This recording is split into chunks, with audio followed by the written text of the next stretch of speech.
Hi, I'm Mr. Normal Person, and welcome back to the inside of my head, where lately I've been thinking about how Kong is supposed to even remotely rival Godzilla.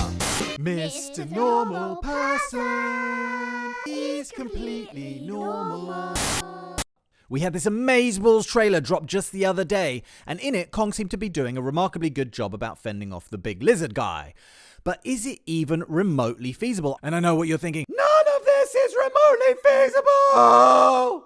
Well, you know what? Monkey smash big lizard, yay! I'm so excited! I mean, I know that by any remotely realistic standards, this whole universe is bananas. It's absolutely bonkers. But hypothetically, let's just say that these two guys existed. Would Kong actually stand a chance? It's hugely unlikely, but I think I might have figured out one way where it might be possible. So make sure you watch the video through to the end. We'll discuss it later. And stick a like on this video if you cannot wait for this movie. You ain't the boss of me. Oh, here's one of those people who are really stingy with their likes. Well, what are you, the like police? What have you got, like a finite amount of likes, and if you use them all up, you die? Oh, God, I've triggered him. It's not like you can use up all your likes and not have enough likes to buy food tomorrow, you know what I mean? What's your problem? Blimey, I really touched a nerve this time, didn't I? If I come round your house, will I find it packed floor to ceiling full of little thumbs up because you're a hoarder?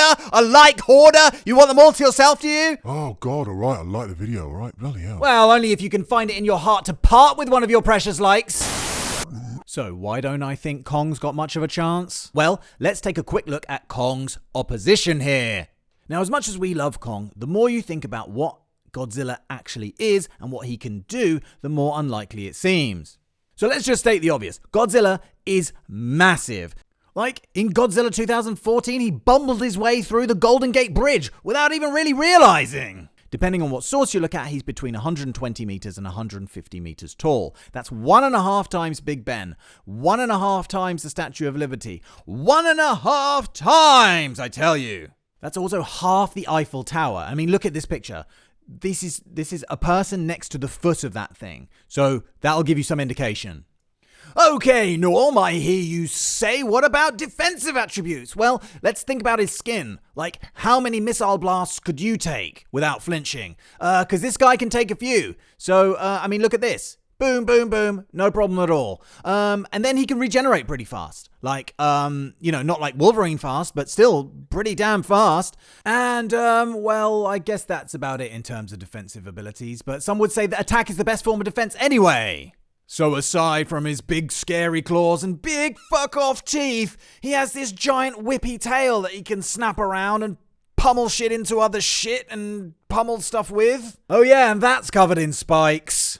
He can swim really well, and he seems to be able to hold his breath for an indefinite amount of time and dive really deep. So, there's that too. And I haven't even mentioned yet his ability to go thermonuclear whenever he feels like it. We've seen his atomic blast breath. We've seen him go nuclear, Godzilla. He can fire out a blast wave of energy in all directions just by squeezing his butt cheeks. And have you seen that thing that Shin Godzilla did where he just blasts out 1 million purple laser beams in all directions? And that's after he flamed a whole city in one breath. Check this out. But okay, let's forget about Shin Godzilla for the time being. But let's also remember the fact that Godzilla has no real weaknesses to speak of. Apparently, in some of the older movies, electricity was a weakness for him, but then they turned that into a strength, so he would get weak and then he would go and recharge himself from electricity poles and stuff. So that weakness is long gone. For me, the bottom line is if Godzilla can beat King Ghidorah, who's a 3-headed space dragon who flies around in his own private lightning storm, how is Kong gonna defeat Godzilla? Do you think Kong could defeat King Ghidorah? Yeah, but he's got an axe! Really? You think an axe is gonna make a blind bit of difference?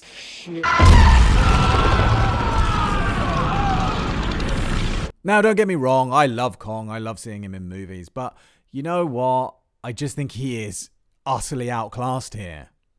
First thing is that they've made him bigger to even up the scale on that front. And they really needed to, because in Skull Island he was a lot smaller. Defense-wise, well, we've seen him cut a lot of times, so his skin isn't really that tough, nowhere near like the big lizard. He does have this kind of wiry fur, but that doesn't seem to give him much protection. And does he regenerate? Nope. What about his strengths? Well, Strength is one of his strengths. He's pretty strong. We've seen him pick up big things. We've seen him wrestling. But still, probably not as strong as Godzilla. I would say that speed is actually one of his strengths. He's a lot quicker than Godzilla. He's pretty agile for a big fella, and we've seen him jumping and somersaulting and sliding down cliffs and all sorts of stuff. Well, he's a primate, so definite agility advantage there. And in terms of special abilities, like Godzilla has his atomic breath and his, atomic pulse. Does Kong have anything to equal that? No, he doesn't. But the one thing that he does have, the one ace in the hole that I can think of for Kong, is a human-like quality. I was thinking the other day about how humans are not the strongest species on the planet. Gorillas are stronger. Jesus, if I ran into a tiger on the street, probably wouldn't go too well for me. So how have humans become the dominant species on the planet? Well, two things: opposable thumbs and big brains. We've already seen in the trailer that Kong is going to fashion himself up an axe, so I wonder if he's going to fashion himself up any other weapons. We've seen in Skull Island that he can use chains as a whip and flail them around, and he's got these sharp propeller things on the ends, so he uses those as a weapon, so he's got the smarts. And then he's quite partial to uprooting trees and then stripping off all the branches and then throwing them like darts. And then hitting helicopters with them. I mean, on that, isn't that a bit strange? Could you imagine if you had a fly buzzing around you and you got a toothpick, then managed to hit the fly with the toothpick? I mean, I don't know. Regardless, it's going to take more than a toothpick in the eye to stop Godzilla. So I really think this is going to be key for Kong. Fashioning weapons, fashioning traps perhaps, luring him into certain places, using the territory to his advantage, that kind of thing. That could be interesting. And when I say a trap, I don't mean just a really big net. I'm just meaning I don't know, maybe there's a cave full of warbats and Kong pushes Zilla into it or something like that. And then you add the fact that Kong will probably team up with the humans at some point. The emphasis could really be on outthinking Godzilla rather than outfighting him.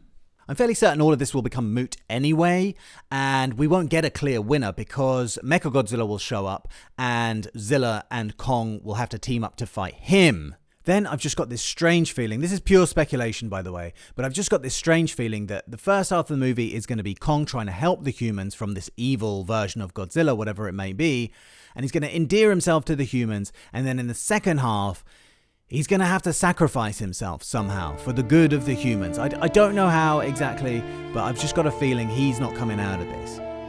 That's my gut feeling. It's a complete guess. But I can't wait to find out. Anyway, this has gone on longer than I thought it was gonna. I'm gonna leave it there. Thank you very much for watching. Hit a like, hit a subscribe if you want more Kong stuff, if you want more Transformers stuff, if you want more sci-fi stuff. And let me know below what you think of the theories. Let me know your own theories. I'd love to hear them. Obviously, I'm trying to grow this channel a little bit, so I'd love a subscribe or two. And I will see you in the next one. Thank you very much. Cheerio. Bye. Mr. Normal Person. He's completely normal.